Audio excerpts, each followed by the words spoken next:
Let's get into our next topic here. We're at the halfway point in the season. The Raiders are the only team with 2 receivers in the top 12 in receiving yards. That would be Amari Cooper and Michael Crabtree. Greg Jennings, you know a little something about receivers. Do you think the Raiders right now have the best wide receiver combo in the entire league? I think right now to date they're performing the best. Okay. If you look at statistics and if you look at production, yes. And I honestly felt like last year they were starting to hit their stride at the end of the year. But I think it all boils down to, again, here we go, the receiver and the quarterback. I think when you have such a young quarterback in a Derek Carr who really relies on these guys to make plays for him, and they have done just that, they have nothing to lose. So they go, if you watch them play, they play like backstreet football almost. They don't really care. Derek Carr doesn't care about throwing the interception. They don't care about him throwing the interception. Just throw it up. Give us a chance and an opportunity to make a play. That's going to get the best out of any receiver, especially when they have the talent that these 2 young men have. I think the Raiders are actually an average-ish team. If you look at the point differential, it's plus 12. But that's because their defense is terrible. Right. Their offense is awesome. Absolutely. Like, if you're just going to look at them at the offensive side of the ball, they're awesome. They have a great O-line. It's the top 5 or 6 O-line in the league, along all the different pass blocking, rumble, whatever it is you want to look at. They are an elite offensive line. They have a great young quarterback who can do a lot of things. They got a deep receiving core, at least deep, the top 3 names. Right. Plus, if you want to include tight end. If you look at just receivers, just the receiver position, right? The X, the Y, the Z. The New York Giants have the 3 guys. I know I'm a Giants fan. However, this is valid. However, I haven't argued that a guy's the best in the league on the Giants, period, since LT, right? Odell Beckham, to me, is a different kind of cat. He's different than everybody else. And then you got Shepard. Now, his yards per catch have gone way down, mainly because the Giants' O-line's been so bad, the guys can't even get into their routes. And Eli has also not been extremely accurate this year, for the most part. But you look at that as a 1-2, and Victor Cruz isn't what he was. But he's your number 3 option among your receivers. If you're just talking about 1, 2, 3, I like those 3 guys. I'm on Oakland's side. I think Crabtree has reminded us all. He lost a little bit of his luster when he was in the NFC Championship game against Seattle a few years back, and Richard Sherman blocked the pass, got in his face, and everybody was talking about how Richard Sherman basically had him under lock and key, and that sort of diminished his shine. What we did was diminish him instead of appreciate and celebrate the greatness of Richard Sherman and what he is capable of doing. But along the way, as the couple of years have progressed, we now recognize and give Richard Sherman his due props, but we forget that Crabtree deserves his as well. And so what I'm saying is, when you look at a guy like Crabtree, they've connected on 62% of the times that he's been targeted from Derek Carr. You look at Amari Cooper, an absolute stud, and only his second year in the league. 65% of the times he's targeted. There's a connection here. This brother gets open. Seth Roberts is not bad. He's impressive. Only 50% of the time. I'm thinking, I understand that Odell Beckham Jr. is on another level. But he's been temperamental. Of the 70 times he's been targeted, they've only connected 40% of the time. Yes, that's on Eli sometimes. Sometimes that might be on him. It might be route running. It might be the fact that you bumping him a little bit, getting a bit physical with him because he's miniature, he's small, etc., etc. He's getting a bit frustrated, etc. All of those things factor into the equation. Do you ever hear a peep out of Amari Cooper? Nope. Do you ever hear a peep out of Michael Crabtree? No. They're models of consistency. They're models of professionalism. And Derek Carr is looking better than Eli Manning right now. So I'm telling you, Crabtree and Cooper, to me, a legitimate argument could be made that they are the most elite duo at the wide receivers line in the NFL right now. I think a lot of that's O-line and quarterback, too, although they're excellent. I want to just quickly... They're getting open, though. And you could speak to this. The branding of players in people's mind is a big thing. When Richard Sherman said he's mediocre, right? Wasn't that Crabtree? He said he was mediocre.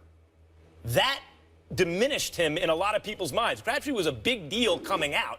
And then it was like, well, he's okay, he's not. And once that mediocre thing got put on him, I think it diminished his brand as a receiver. But, you know, enough patience, and his brand's looking pretty good right now. Yeah, here's my thing with Crabtree. I don't think that he's ever been a mediocre receiver. I think he's had mediocre play at quarterback. I mean, when you look at who was throwing him the ball, he's never really had a legitimate quarterback. Don't get me wrong. Colin Kaepernick, he was great. He was a great splash. But he's not a great quarterback. He's a run-first quarterback. He didn't fit Michael's Crabtree style of play. Now you have a Derek Carr throwing him the ball with, as you alluded to, an exceptional offensive line. They're going to get it done every time. I'll touch this point about Odell Beckham and Sterling Shepard. I said at the beginning of the year, I thought he was going to be one of the best young rookie receivers that played this year.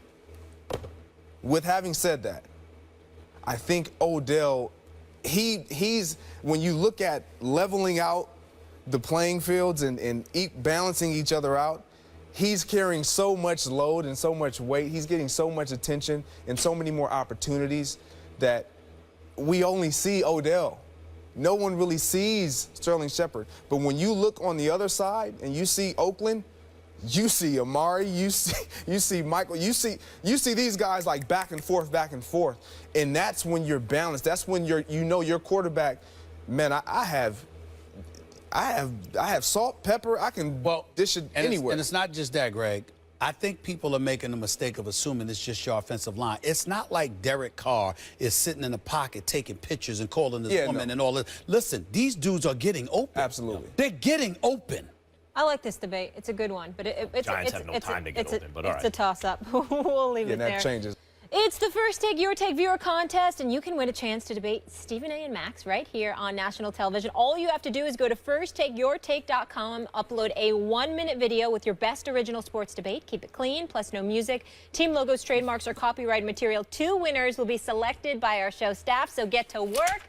We could see you guys right here schooling these 2 in Bristol, Connecticut. Let's check out some of the latest submissions with Greg Jennings here. The debate is over. Tom Brady is the greatest quarterback of all time, and it's been that way since February 1st, 2015, when he won his 4th Super Bowl. He's top 5 in touchdowns, passer rating, passing yards. That's all ahead of Joe Montana. Where was Joe Montana at the age of 39? The answer to that question is retired. Tom Brady is setting an unprecedented level of play at the quarterback position at the age of 39. Tom Brady's a health freak. He eats avocado ice cream as a snack, red meats during cold months, raw foods during warm months. He doesn't lift weights, he uses resistant bands. He goes to bed 8:30 every night. He plays mind games literally to increase the speed of his brain and his peripheral vision. He has Bill Belichick as a head coach who's only going to put Tom Terrific in a position to succeed. Please set the record straight and tell us how you really feel about this Rodgers conversation. Well, let me say this. Because this is something that, honestly, for me, it's almost become tiresome. Tiresome. Because everywhere I go, I'm asked about Aaron Rodgers. Yep. I don't bring it up. I don't bring him up. I don't mention him. I don't walk around every day talking about what Aaron is doing, what he's not doing. I'm asked these questions. I'm not bitter. I don't have an axe to grind. I've made that statement. I've disclosed. I publicly apologized on several occasions to Aaron, to the Green Bay Packers organization, to McCarthy, all those guys. I still have relationships with some of those guys that are on that team. We got it. Here's where I stand with that. Aaron, is he a great quarterback? Absolutely. Is he better than more than half? Is he still top 5, top 3 in the league? Absolutely. Is he playing to the caliber of what we've seen him play the previous years, excluding last year? No. Whether you're a fan, whether you're an analyst, whether you're a player, you see that. That is the only point that I was making. I wasn't trying to jab at Aaron. I was specifically talking about football play. That is it. And when I talked about what went on in the past when I was there, yes, as a player, that's how we felt. It wasn't that Aaron wasn't playing well. It wasn't that his QBR and all these quarterback ratings that came out wasn't off the chart. Yes, they were. But how we felt when we were in that locker, excuse the we, how I felt when I was in that locker room, we didn't get it. We didn't get the credit. And then for you to say he made me better and I did nothing for him, I look at you like this. I'm not saying I made Aaron who he is. No, absolutely not. I would never say that. But for you to make that statement, that is absurd, because when you look at his performance, the first thing that everyone looks at is, well, his receivers aren't getting open. So obviously he needs those guys too, just like they need him. Is he a great quarterback? Absolutely. We know that. But he needs other players around him to play at the caliber and the level that he's capable of playing at, and they need that from him. Bottom line. There's nothing wrong with the content of your analysis, I don't believe, in that respect. And I liked very much the video you made in answering Stephen A. and me. I thought you presented it very well. And you must be sick and tired of saying, I kept apologizing, I don't have an axe to grind. And everyone keeps bringing that up. Let me tell you a little bit about, I won't speak for Stephen A., about my process. I start with a hunch. It's a hypothesis. And then I research it and look to see if there's evidence supporting it one way or another. And when you said, because these are the statements that you made, that when things went well, he got the credit, but he didn't take any of the blame, that you essentially that you made him better, I looked it up. And let me tell you what I was expecting to find, that in fact you were right, because you're one of those players in your prime. When I watched you, I feel this way about some players sometimes. He's never considered the best at the position, but damn, when I'm watching Jennings, hard for me to imagine who's better than that. You can't tell me that there's something better than that. So I am a huge fan of your play. But when I looked it up, the evidence said that in fact you didn't make him better, that he made you better. And so that's what you have to present. Knowing it may ruffle someone's feathers, even someone that you admire, that you watch from afar and you go, boy, I'm a big fan of that guy. When it comes down to it, not just his QBR, his touchdowns per game, his completion percentage, his interceptions, all unchanged. With you there, with you not there. But you, on the other hand, 8 targets a game with him, 5.7 without. 73.3 yards a game with him, 46.6 without, etc. Are we now comparing Aaron Rodgers to the quarterbacks that I've had when I left? The Ryan Tannehills? No. Well, yes, Teddy and Bridgewater. Is this the Christian Ponder, Matt Castle, Josh Freeman for one night? I mean, no disrespect to any of those guys. But they ain't Aaron Rodgers. Really? Right, but I consider you an elite receiver. So without you, there should be some drop-off at some point, but there wasn't. So now, you're taking a common sense approach. Max, you really think that if you replace me with just another receiver, that doesn't make the quarterback worse? That's a totally fair point for you to make, because common sense says that would be true. But every team is going to have a lead receiver. So the question is not whether you are better than an average receiver. The question is, did you make Rodgers better than another lead receiver that Rodgers has had to play with make Rodgers? And the answer, according to the evidence, really is no. quick. Go ahead, because I want to get in, but go ahead. Really quick, I know you do. I never made it about me. You made it about me. I've never been a me, I guy. We all know that sitting here at this table. That is true. My point was, we collectively, what we had with the Jermichael Finley, with the myself, with James Jones, with Jordy Nelson, with Donald Driver, and you can keep going on and on and on. Collectively, that's what made us great. He doesn't have that right now. So if you took myself out, it didn't matter because we had so many pieces. If you took a Donald Driver out, it didn't matter because we had so many pieces. If you took Jermichael Finley out, it didn't matter. We had so many pieces. Now, you take one of those guys out of that current roster, it matters because they don't have the depth. They don't have the arsenal. So that's my point when I say the level of play is going to drop. It's not because of me. Hold on. I'd like to follow that up, but go ahead, Stephen A., because... My man. What's happening? I appreciate it. We've known each other for years, Max, so, I mean, we've talked about this off the air. My brother, you brought this on yourself. That's the key that's being escaped here. I'm not here to refute his numbers, and I'm not here to refute your points.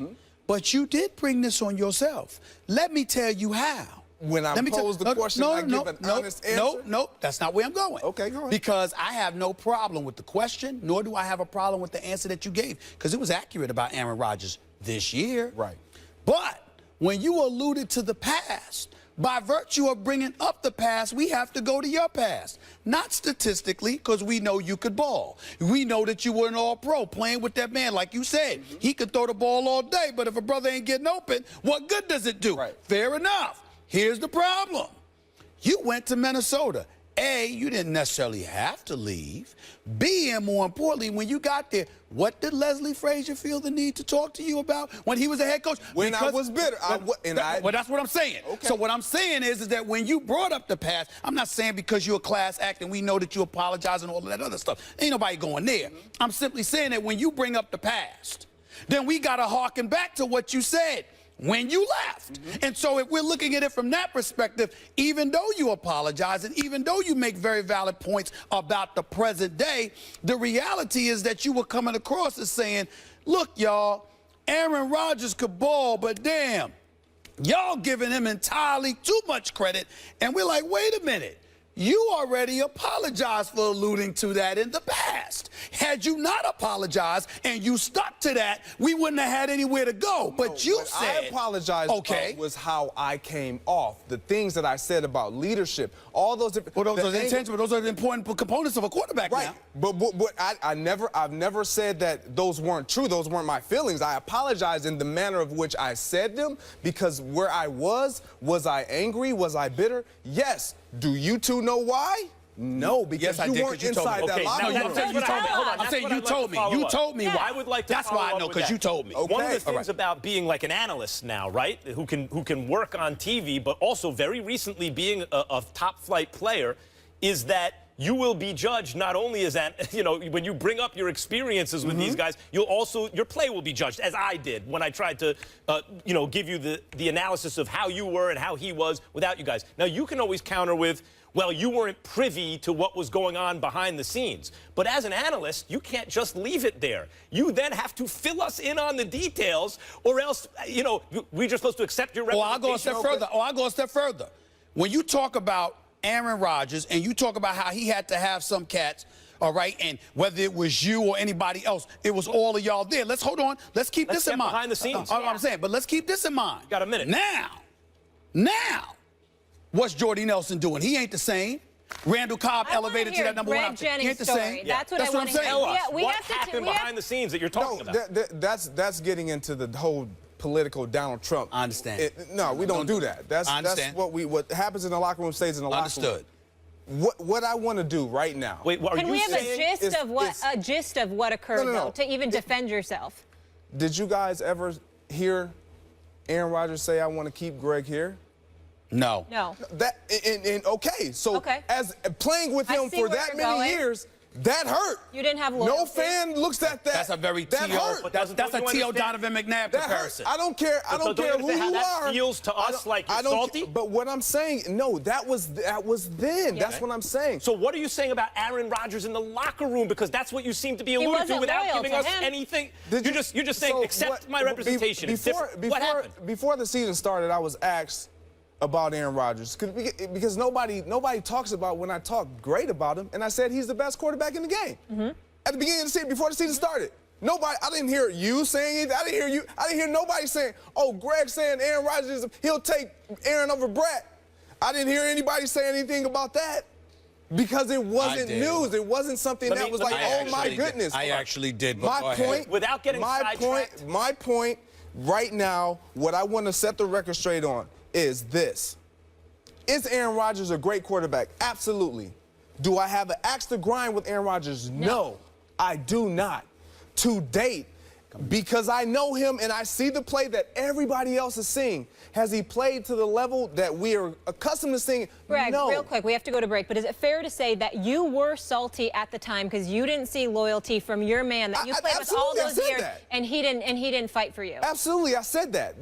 But that's so far in the past. I'm not dwelling on that. What I give my responses to what's asked of me has nothing to do with the past. Okay. I have one quick question. Was Aaron Rodgers a problem in the locker room? Did you have a problem with Aaron Rodgers in the locker room? No. Okay. We'll leave it. Let's get into our next topic here. We're at the halfway point in the season. The Raiders are the only team with 2 receivers in the top 12 in receiving yards. That would be Amari Cooper and Michael Crabtree. Greg Jennings, you know a little something about receivers. Do you think the Raiders right now have the best wide receiver combo in the entire league? I think right now to date they're performing the best. Okay. If you look at statistics and if you look at production, yes. And I honestly, I felt like last year they were starting to hit their stride at the end of the year. But I think it all boils down to, again, here we go, the receiver and the quarterback. I think when you have such a young quarterback in a Derek Carr who really relies on these guys to make plays for him, and they have done just that, they have nothing to lose. So they go, if you watch them play, they play like backstreet football almost. They don't really care. Derek Carr